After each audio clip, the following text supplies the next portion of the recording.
ఎందుకో మూడీగా ఉన్నాడు. మూడీగా కనిపించాడా? ఎందుకు?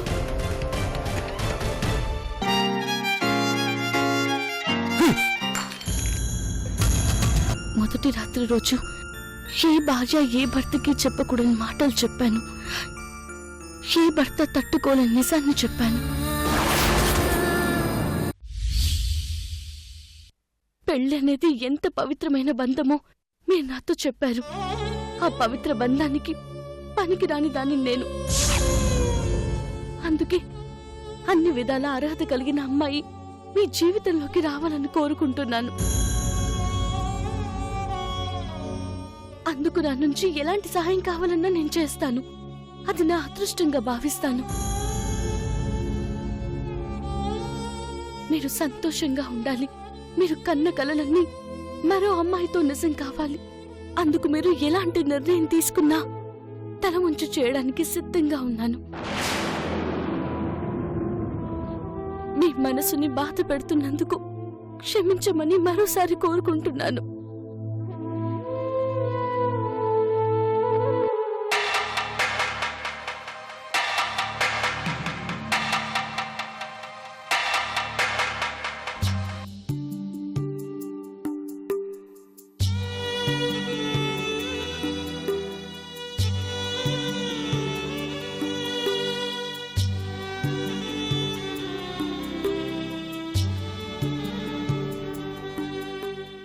ఆవకాయ వేసుకో బాబు, బాగుంటుంది. ఇంకా 2 దోశలు వేసుకోండి. ఇప్పటికే 4 తిన్నానండి. పర్వాలేదు, తినండి. మీ ఊరిల్లాక ఇలాంటి దోశలు దొరుకుతాయా ఏంటి? అది మాత్రం నిజమే. టిఫిన్ చాలా చాలా బాగుంది ఆంటీ. మా అమ్మ వంట మా అక్క వంట అద్దరిపోతుంది. నేనైతే ఫుల్ మార్క్స్ వేసేసాను.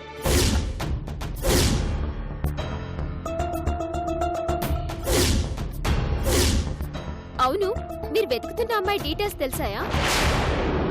ఇంకా తెలియలేదు. ఆ ట్రయల్స్ లోనే ఉన్నా.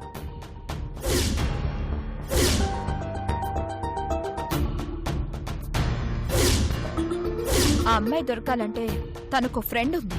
ముందు తను దొరకాలి. అదేం లింక్? కొన్నంతే అలాగే ఉంటాయి. అందుకే ఆ అమ్మాయి కోసం ఎదురు చూస్తున్నా. ఆంటీ,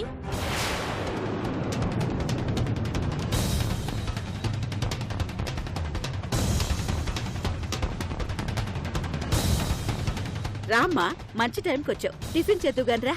రాక్క, మీ అక్క వచ్చిందా? ఏది? మా అక్క ఫ్రెండ్ అండి. అవునా? రామ్మా, నేను చేసొచ్చాను ఆంటీ. ఎవరొచ్చారేంటి? ఎదురింట్లోకి ఎవరో తెలిసిన వాళ్ళు సంబంధం గురించి వచ్చారు. ఈ పూట టిఫిన్కి పిలిచాను. అవునా? కానివ్వండి, నేను వెయిట్ చేస్తాను.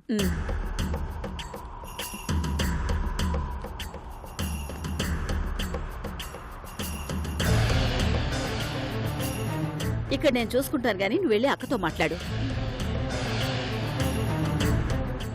ఈ మధ్య కనిపించడం మానేశారేంటి మేడం? 4 డేస్ మావయ్య వాళ్ళ ఊరికెళ్ళొచ్చాను. ఇంతకీ అక్క విషయాలేంటి? ఒక్క మాటలో చెప్పాలంటే స్నేహితురాలు కాదమ్మా, నా 3వ కూతుర్లాంటిది. ఈ రోజుల్లో కూడా అలా నిజమైన ఫ్రెండ్ దొరకడం చాలా కష్టం. అలా దొరకడం అదృష్టం కూడా. అవును, ఇంతకీ అక్క పెళ్లి ఆల్బమ్ వచ్చిందా? ఇంకా రాలేదక్క. ఎప్పుడిస్తానన్నారు? 2 డేస్ లో ఇస్తామన్నారు. ఇంకో దోసేసుకోమ్మా. చాలు చాలు ఆంటీ, వద్దొద్దు.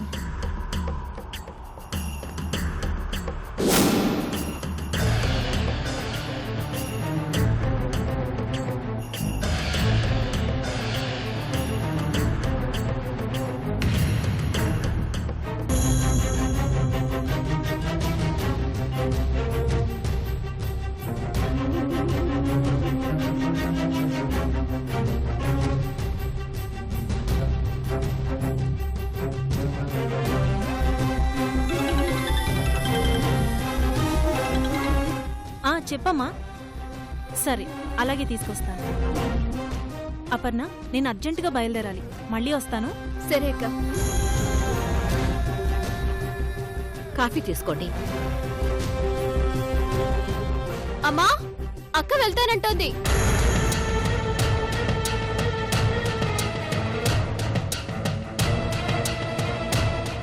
ఏంటమ్మా అప్పుడే బయలుదేరిపోయా? అర్జెంట్ పనుందా ఆంటీ, మళ్ళీ వస్తాను. ఎప్పుడొచ్చినా హడావిడే. Sorry aunty. వాళ్ళని పరిచయం చేస్తాను, 1 నిమిషం ఆగమ్మా. సరే ఆంటీ.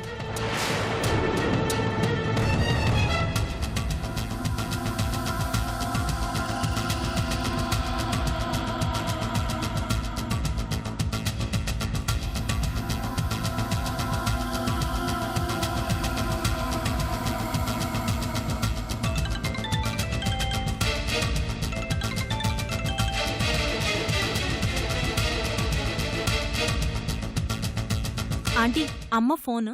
నేను వాళ్ళని మళ్ళీ పరిచయం చేసుకుంటాను. సరేనమ్మా. ఉంటానంటీ.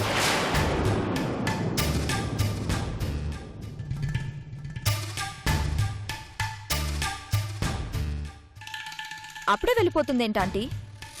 ఏదో ఫోన్ వస్తే బయలుదేరుతుందమ్మా. మీరు కాసేపు కూర్చోండి, కబుర్లు చెప్పుకుందాం.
మిమ్మల్ని భర్తగా పొందడం నేనే జన్మలో చేసుకున్న అదృష్టం. కానీ భార్యగా స్థానంలో ఉండలేకపోవడం ఏ జన్మలోనూ చేసుకున్న పాపం.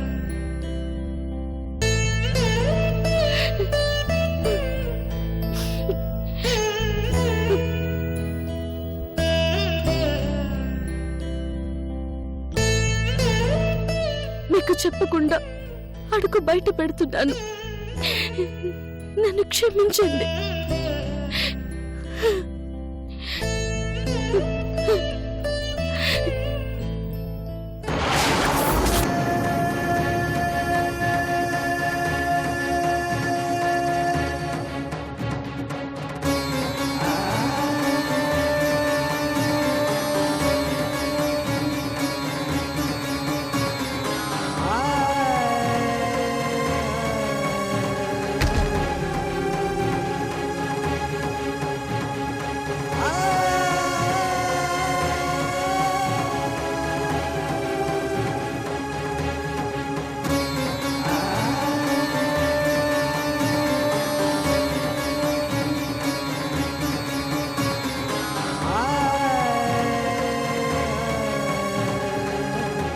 ఎక్కడికి బయలుదేరా శ్వేత?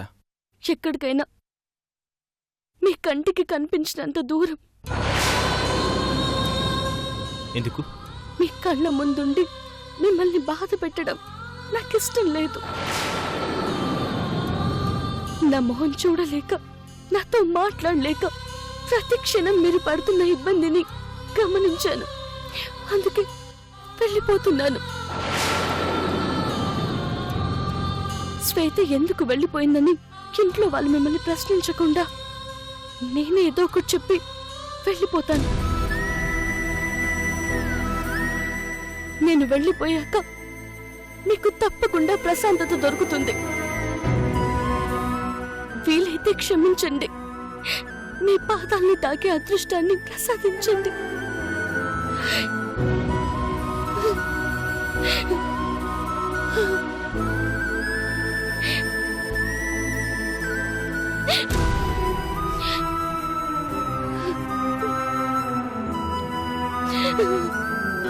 శ్వేత, ఒక్క నిమిషం.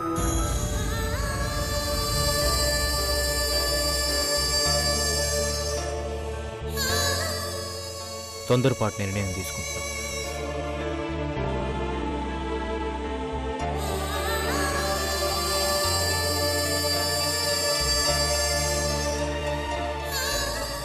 నువ్వు చెప్పింది నిజమే శ్వేత. నేను నిన్ను చూడలేకపోతున్నాను, నీతో మాట్లాడలేకపోతున్నాను.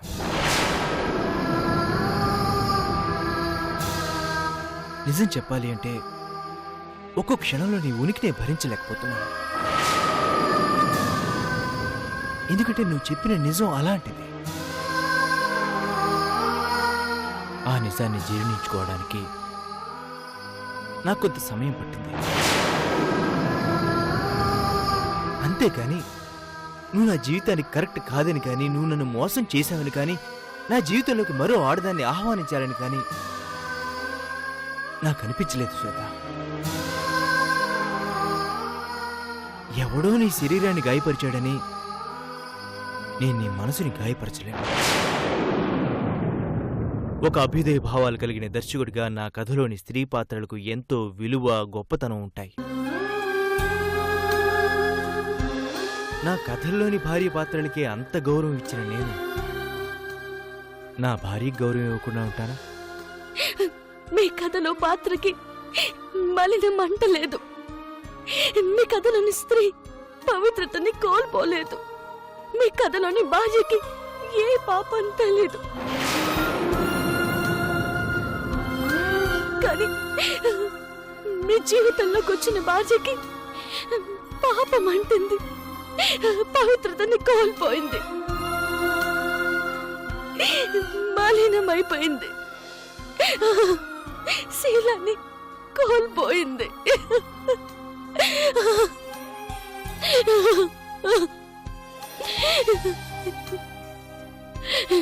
శ్వేత,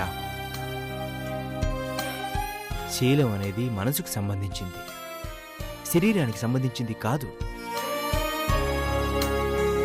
మనసారా నువ్వు ఏ తప్పు చేయలేదు కనుక మలినం నీకు అంటదు. నీ మీద నాకున్న ప్రేమ కూడా ఏ మలినం అంటనిది, కల్మషం లేనిది, పవిత్రమైనది.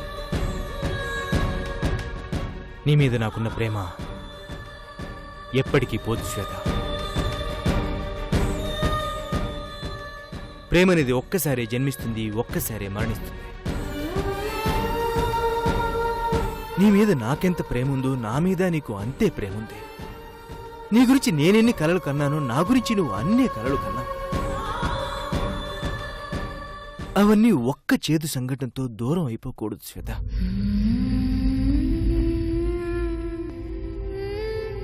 నువ్వెప్పటికీ నా గుండెల్లోనే ఉంటావు శ్వేత.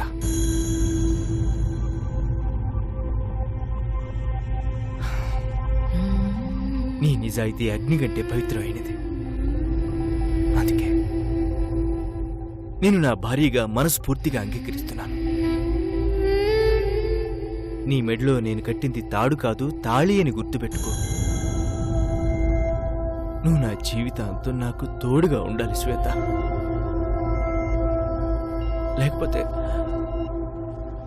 నేను తట్టుకోలేను. జరిగిన నిజాన్ని వేరే వాళ్ళు నాతో చెప్పుంటే నేను నిన్ను క్షమించగలిగేవాడిని కాదేమో. కానీ నువ్వే చెప్పి నా దృష్టిలో ఎంతో గొప్పదని అయిపోయావు. వద్దు, నన్నంత గొప్పదాన్ని చేయొద్దు.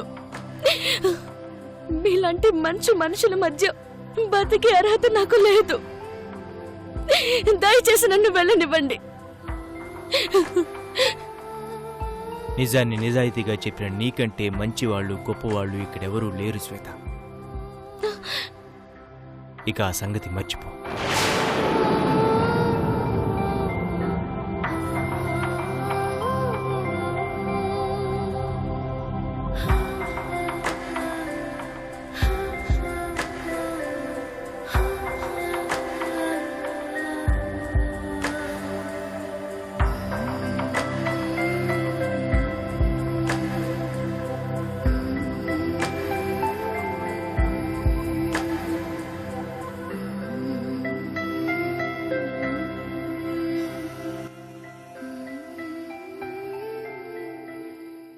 నువ్వేమి చేశావు నేరం, నిన్నెక్కడంటింది పాపం, చినబోకుమా.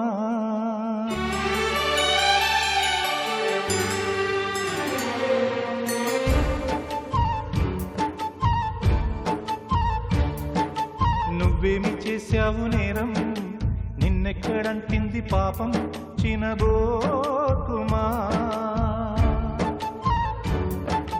చేయూతనందించు సాయం ఏనాడు చేసింది సంఘం, గమనించుమా. కన్నీటి వర్షానికి కష్టాలు చల్లారునా, మార్గం చూపే దీపం కాదా ధైర్యం.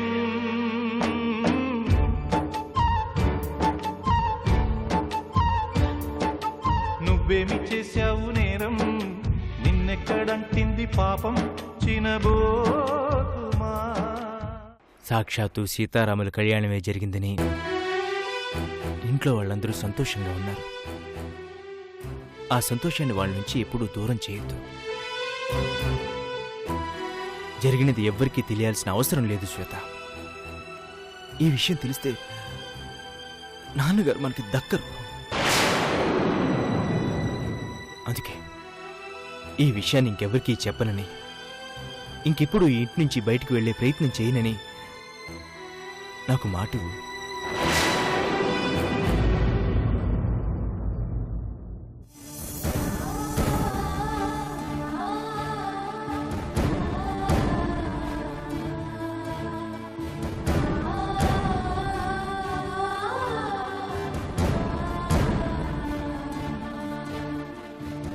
ఈ రోజు నుంచి నా శ్వేత కళ్ళల్లో కన్నీళ్లు కనిపించకూడదు.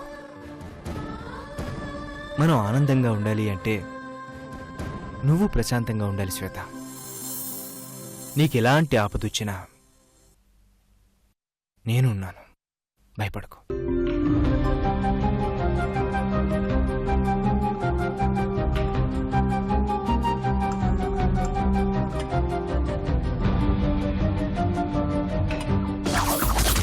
ఏమండే శ్రీమతి గారు, రావాలి, టైం అవుతుంది. వస్తున్నానండి. ఎక్కడికి బయలుదేరారు కిరణ్? గాయత్రి గుడికి వెళ్దాం ఉందిరా. ఓ అవునా? ఏమండి, నేను రెడీ.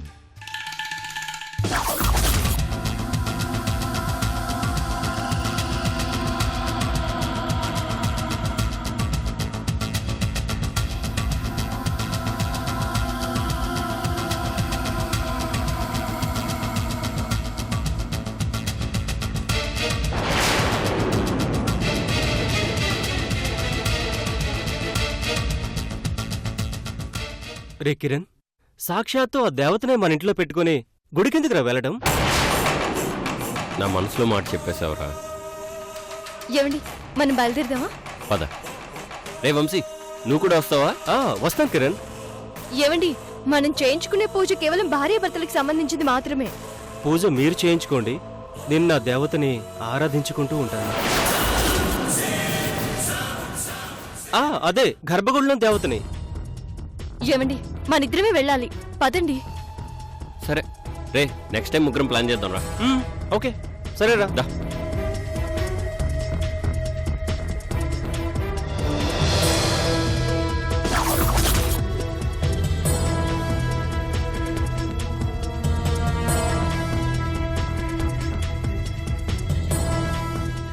కూర్చో.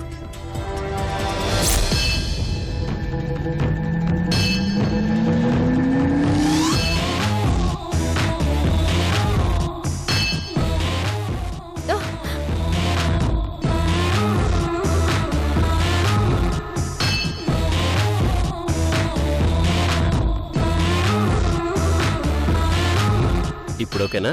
ఓకే పదండి.